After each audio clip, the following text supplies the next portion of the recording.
Assalomu alaykum, hurmatli obunachilar va kuzatuvchilar. Yaxshimisizlar? Bugun sizlar bilan quvib o'tish temasini, ya'ni bobini o'tamiz. Nega aynan quvib o'tish? Sekin-sekin imtihonni ko'p keladigan va o'quvchilar ko'p qiynalayotgan mavzularni iloji boricha yoritib berishga harakat qilyapmiz. Bugun nima quvib o'tish tanlab oldik. Agar obuna bo'lmaganlar bo'lsa, obuna bo'lib qo'yinglar va bizlarni kuzatishni davom etinglar. Hali bundan ham ko'proq mavzular chiqaramiz, xudo xolasa. Xo'p, boshladi. 12-bob quvib o'tish. Quvib o'tish bilan o'zib ketishi haligacha farqiga bormaydigan haydovchilarimiz ham, o'quvchilarimiz ham bor. Bilib olaylik, quvib o'tish uchun har doim haydovchi qarama-qarshi tomonga chiqish kerak. Qarama-qarshi tomonga chiqmasa quvib o'tish hisoblanmaydi. Mana aytayaptiki, quvib o'tish bir yoki bir nechta transport vositalarini qarama-qarshi yo'nalishda harakatlanish uchun mo'ljallangan tasmaga chiqib, so'ngra ilgari egallagan qatorga qaytib olish bilan bog'liq bo'lgan o'zib ketish hisoblanar ekan. Demak, chap tomondagi quvib o'tish, o'ng tomondagi o'zib ketish. Ya'ni mumkin emas degani emas, o'zib ketish deyiladi, lekin quvib o'tish hisoblanmaydi. Endi e'tibor beringlar. Agar sizlar bir tomonlama yo'lmi bu, ikki tomonlama yo'lmi bilmayapman degan fikrlar, savol bo'ladigan bo'lsa, yo'lga e'tibor bering. Zo'r yo'lni o'rgatib qo'yaman. Tez savollarda ham qiynalmaysizlar. Qanaqa yo'lligini bilib olish uchun sizlar yo'lni holatiga qaraylik. Ya'ni yo'lda 5 bir tomonlama harakatli yo'l degan belgi bo'lmasa, nima u ikki tomonlama bo'ladi? Nechta bo'lak bo'lishdan qat'iy nazar ikki tomonlama bo'ladi. Agarda belgi bo'lmasa, qani? Mana bu yerda 5 bir tomonlama harakatli yo'l degan belgi yo'q. Demak, bu ikki tomonlama. Bu yerda hozir bitta bo'lak bizaniki, bitta bo'lak qarama-qarshi. Demak, qizil avtomobil qarama-qarshi uchun mo'ljallangan harakat tasmasiga chiqib, yana o'zini egallagan bo'lagi qaytyapti. Bu quvib o'tish manevrini amalga oshiryapti. O'zi bilasizlar, quvib o'tish eng xavfli manevrlardan biri hisoblanadi. Nimaga? Chunki quvib o'tish uchun haydovchi birinchi navbatda tezlikni oshirish kerak va qarama-qarshi tomonga chiqish kerak. Mana xavfli. Endi o'rgangan haydovchiga u tavsiya qilinmaydi. Xo'p. O'ng tomon rasmga e'tibor bersangiz, ko'rinib turibdi. Ikki tomonlama 4 ta qatorli yo'l harakatlanadi. Ikkita bo'lak bizdan ikkita bo'lak qarama-qarshi bu vaziyatda biz qarama-qarshi tomonga chiqmasdan turib oshib ketib qolamiz, ya'ni o'zib ketamiz. Bu quvib o'tish hisoblanmaydi. Xo'p, davom etamiz. Endi quvib o'tish xavfli manevr bo'lgani uchun quvib o'tish uchun tartib-qoidalar belgilangan. Ya'ni quvib o'tishdan oldin haydovchi nima qilish kerak, nima holatlarni bajarish kerak? Mana aytayaptiki, quvib o'tishdan boshlashdan oldin haydovchi deyapti. Chapga burilish bildiruvchi ishorasini nima qilish kerak ekan? Yoqish kerak ekan. Chunki bizni quvib o'tish qaysi tomondan amalga oshiramiz? Qarama-qarshi tomondan. Qarama-qarshi qaysi tomon? Chap tomon. Tezda savol bor. Hozir aytib ketaman, mana misol tariqasida. Mantiqiy o'ylamaydigan o'quvchi xato qiladi bunda-da. Siz quvib o'tishga chiqdingiz degan. Ro'paradan quvib o'tish chiqdingiz va oldingizdagi transport vositasi nima harakat qilsa, siz signal berishingiz kerak degan. Bitta varianti tormoz berishni boshlaganda, ikkinchi varianti o'ng tomonga pavorot yoqsa, uchinchi varianti chap tomonga pavorot yoqadigan bo'lsa degan. Biz nima deymiz? Biz chap tomonga pavorot yoqadigan bo'lsa, chunki biz chap tomondan quvib o'tish chiqamiz, qarama-qarshi tomonga chiqamiz biz. O'ng tomon o'zib ketish yo'q qoladi. Chap tomon qarama-qarshi hisoblanib biz chiqsa agar bo'ldi, signal chalamiz, "Yo, nima qilyapsan? Biz quvib o'tamiz-ku" deb tushundinglarmi? Boshladi, ya'ni haydovchi quvib o'tishdan oldin nima ishonch hosil qilish kerak, nima manevrni bajarish kerak. Ketdi.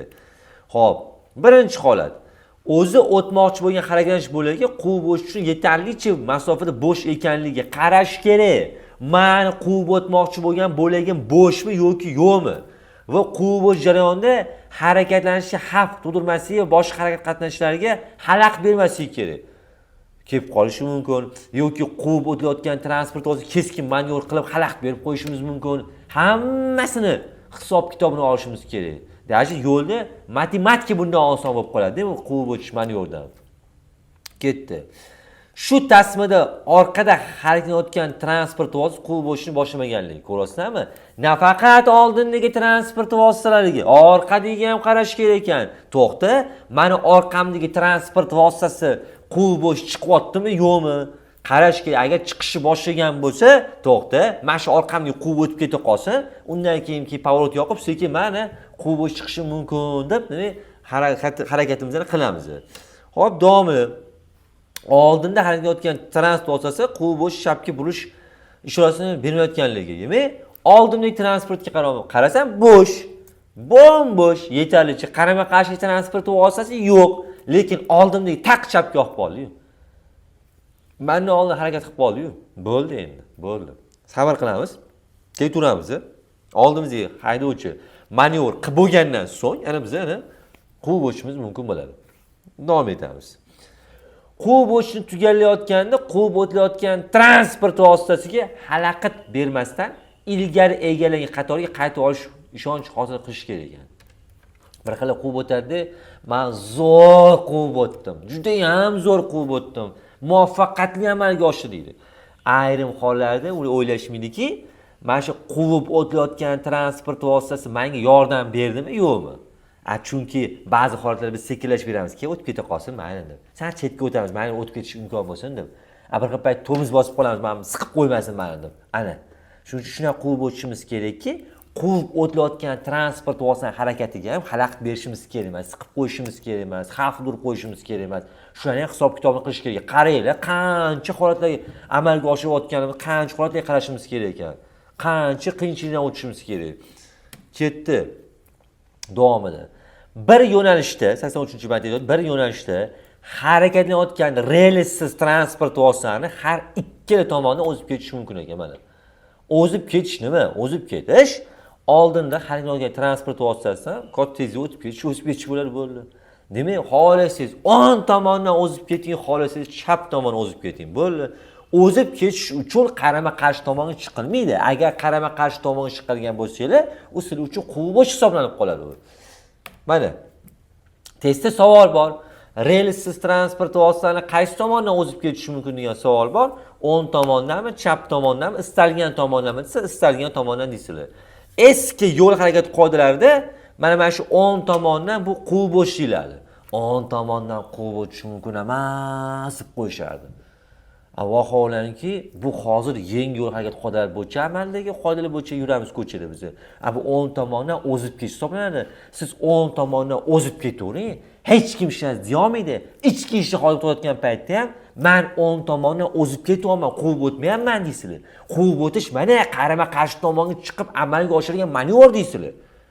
Bu taqiq yo'q, faqat ehtiyot bo'linglar. O'ng tomondan o'zib ketish xavfliroq, lekin taqiq yo'q. Taqiq yo'q shunaqa. Ehtiyot bo'lsangiz bo'ldi. Xohlasangiz o'ng tomondan o'zib ketasiz, xohlasangiz chap tomondan o'zib ketishingiz mumkin bo'lar ekan. Xo'p, mana. Bemalol o'zib ketaverasizlar. Demak, davomida quvib o'tilayotgan, mana biz avtobus to'g'risida gapiramiz bu yerda. Quvib o'tilayotgan transport vositasining haydovchisiga harakatlanish tezligini oshirish yoki boshqa xatti-harakatlar bilan quvib bo'shga to'sqinlik qilish taqiqlangan mana. Ya'ni sizda bittasi quvib o'tyaptimi? Tushunmadimmi? Meni quvib o'tyaptimi deb anglatib bosmanglar. Sekin ketyapsizlarmi? Sizda bittasi quvib o'tmoqchimi? Chiqdimi? Iloji boricha imkon beringlar, o'tib ketsin o'sha haydovchi. Ertaga sizlarning ham boshiga tushib qolishi mumkin shu narsa. Testda savol bor. Quvib o'tilayotgan transport vositasiga nima taqiqlanadi? Harakat tezligini oshirish va boshqa xatti-harakatlar bilan quvib o'tishga to'sqinlik qilish mumkin emas deysizlar. Yana savol bor. Quvib o'tilayotgan, mana Sarumosh to'g'ri gapirdim. Quvib o'tilayotgan transport vositasi nima qilishi kerak degan. Nima qilishi kerak? Harakat tezligini oshirishi degan gapni tanlaysizlar-da. Aslida o'quvchilar aytadiki, to'xta, harakat tezligini oshirish g'alati emasmi deb qo'yadi. Oxirigacha o'qishi kerak. Harakat tezligini oshirishi nima qilish kerak deyapti savolda. Harakat tezligini oshirishi va boshqa xatti-harakatlar bilan quvib bo'shga to'sqinlik qilmasligi kerak deyapti. Savolda nima qilish kerak deyapti? Yomon ish qilmasligi kerak deb qo'yadi javobni. Ko'rasizlar, mana chaqirib savolda bu. Shuning uchun testlarni yaxshi ishlash kerak. Imенно shu mana hozir mavzuni ko'rib chiqyapsizlarmi? Shu mavzu doir testni ham ko'rib chiqinglar. Hop, ketdi mana. Demak, harakat tezligini oshirish va boshqa xatti-harakatlar bilan quvib bo'shga to'sqinlik qilishi mumkin emas ekan. Demak, quvib bo'shi tugallangandan so'ng haydovchi ilgari egallagan bo'lgiga qaytib olish shart. Chunki siz quvib bo'sh uchun, to'g'ri quvib bo'sh uchun, qoida buzilmasligi uchun ikkita bo'lak bo'lishi kerak. o'ng tomon sizniki, chap tomon qarama-qarshi bo'lishi kerak, o'rtada uzuq-uzuq bo'lishi kerak. Ikki tomonlama uchta bo'lakli yo'lda o'rta bo'lakka chiqib turib quvib o'tamiz. Mayli, boshqa alohida tema, lekin mana hozir obishning har doim quvib o'tadigan holat ikkita bo'lak. Va chiqdingizmi qarama-qarshiga quvib o'tish amalga oshiringizmi, qayting joyiga, qayting. Bo'lmaydi qaytmasangiz. Qarama-qarshi mashina yo'l bo'lsa ham davom etib ketishingiz qoidabuzarlik hisoblanadi. Chiqdimi, yana qaytish kerak joyiga.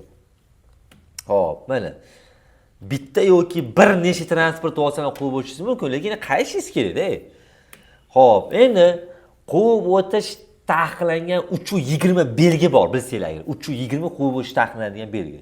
Ana o'sha belgi bo'lmagan taqdirda ham quvib o'tish mumkin bo'lmagan holatlar va joylar bor. Mana sekin-sekin sanab o'tamiz. Ketdi.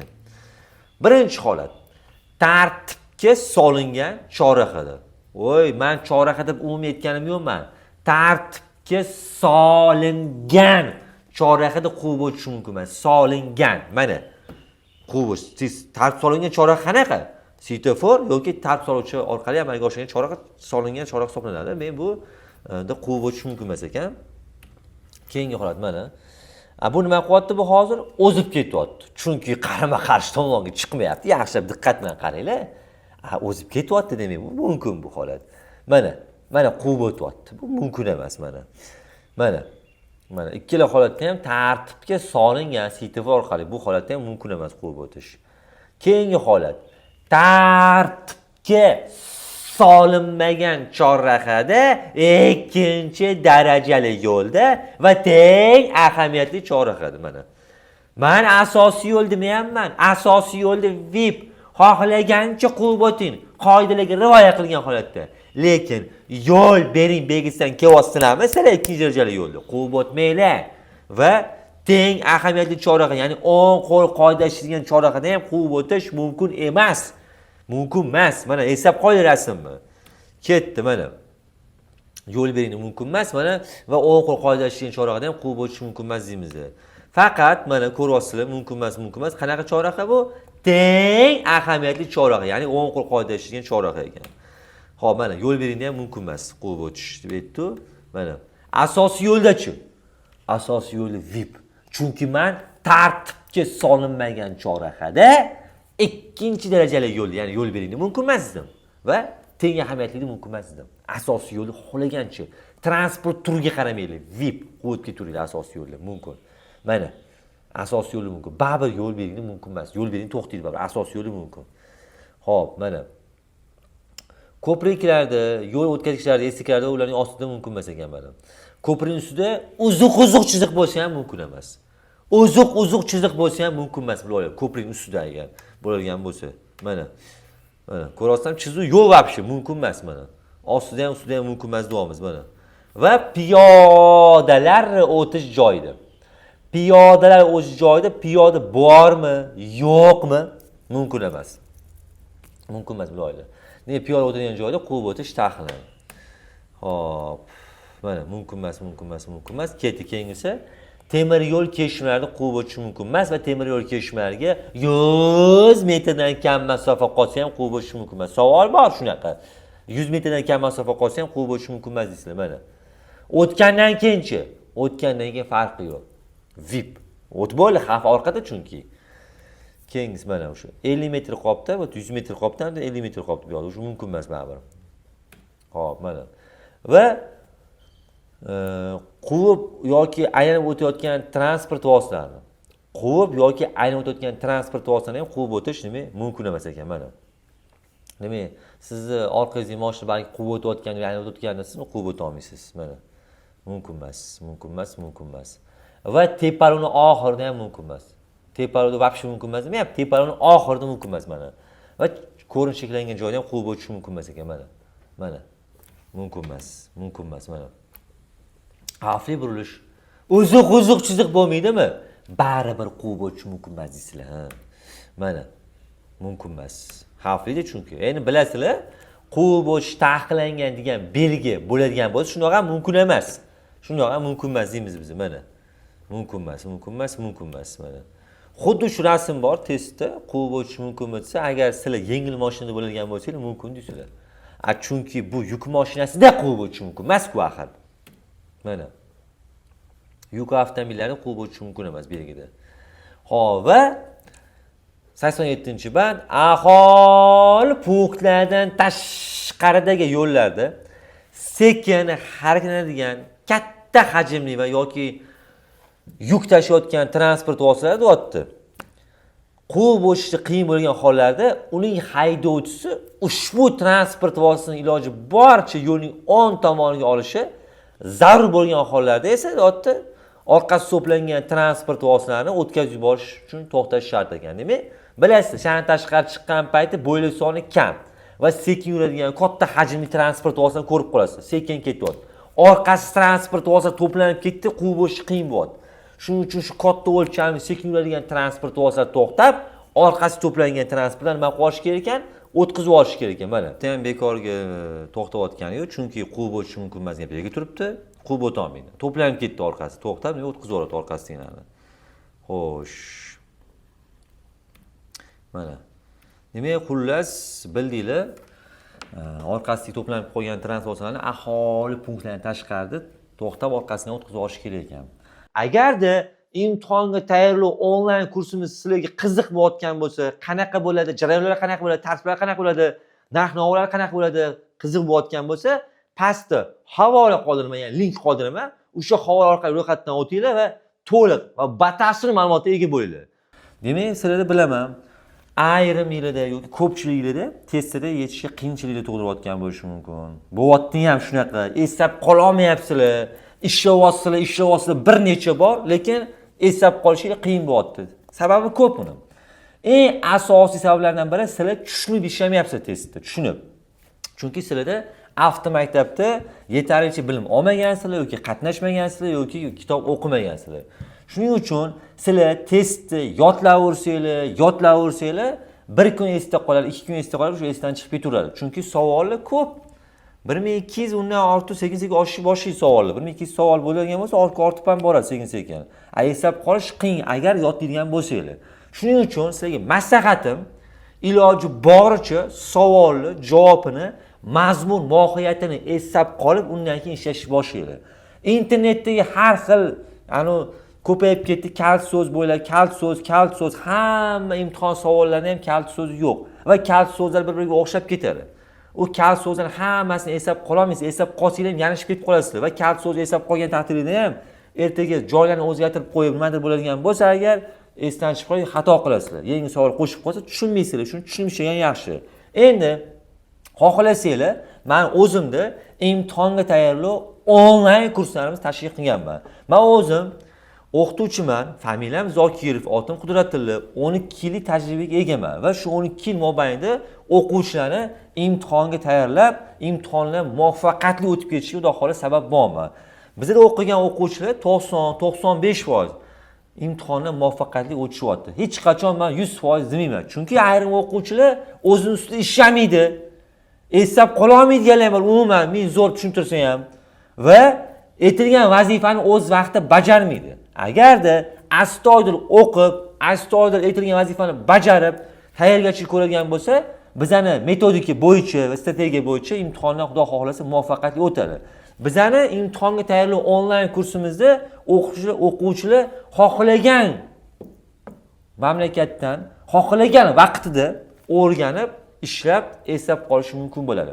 Bizda imtihondagi hamma savollar uchun video darslar qilganmiz. O'sha video darslar orqali ko'rib boradi. Birinchi etapi, ikkinchi etapda o'sha video darslarni ko'rgandan so'ng joy-joyda, xohlasa kompyuterda, xohlasa telefon orqali biz o'sha o'zimiz dasturimizdan ulab qo'yamiz. O'sha dastur bo'yicha testni ishlab boradi. Bizani dastur bo'yicha videoda roliklar ko'radi va testni ishlab boradi. Va 3-etapda qaysidir joyda tushunmagan, qiynalayotgan savol bo'ladigan bo'lsa, xohlagan vaqtida, xohlagan paytida bemalol savol berish mumkin bo'ladi o'zimga shaxsan va o'sha savollarga to'liq sizlarga javob beraman. Va eslab qolish yana ham mukammallashadi. Va shu etaplarni bajarib strategiya bo'yicha shug'ullanadigan bo'lsa, imtihondan xudo xolisa muvaffaqiyatli o'tib ketadi. Faqat harakat qilish kerak. Endi imtihonlarda faqat test yodlab boradiganlar uchun maslahatim u ish qilmaylik, chunki hozirgi vaqtda imtihonda belgilar soni ko'payib boryapti va to'lovlar ham qimmat. u to'lovdan bekor sarflayverasizlar. Shuning uchun yaxshilab tarbiyachi ko'rib imtihonni o'tsanglar, to'lovlar ham kamroq bo'ladi. Ya'ni uning uchun imtihonni tarbiyachi ko'rish kerak. Tayyorlanishda qiynalyapsizlarmi? Sizlarga o'zim imtihon tayyorlash onlayn kursimni taklif qilaman. Nima deyishim kerak yoki? Batafsil ma'lumot olish.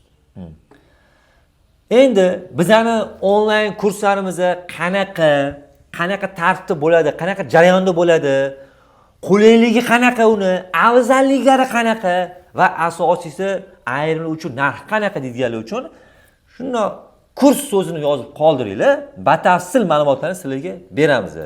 Va xudo xohlasa sizlar uchun juda ham qulay va afzallik tomonlari ko'p va ma'qul ham keladi. Keyin qarang, u YouTube'ga qo'yamiz-ku buni. YouTube'da qat'iy yozadi kurs so'zini. Uni qo'yib shuna tashlaydimi shunaqa? Ha? Obuna bo'lmaganlar bizga obuna bo'linglar va bizlarni kuzatishni davom ettiringlar. Buni ham yengillik qilishda xudo xolasa biz ham davom etamiz. Yaxshimi?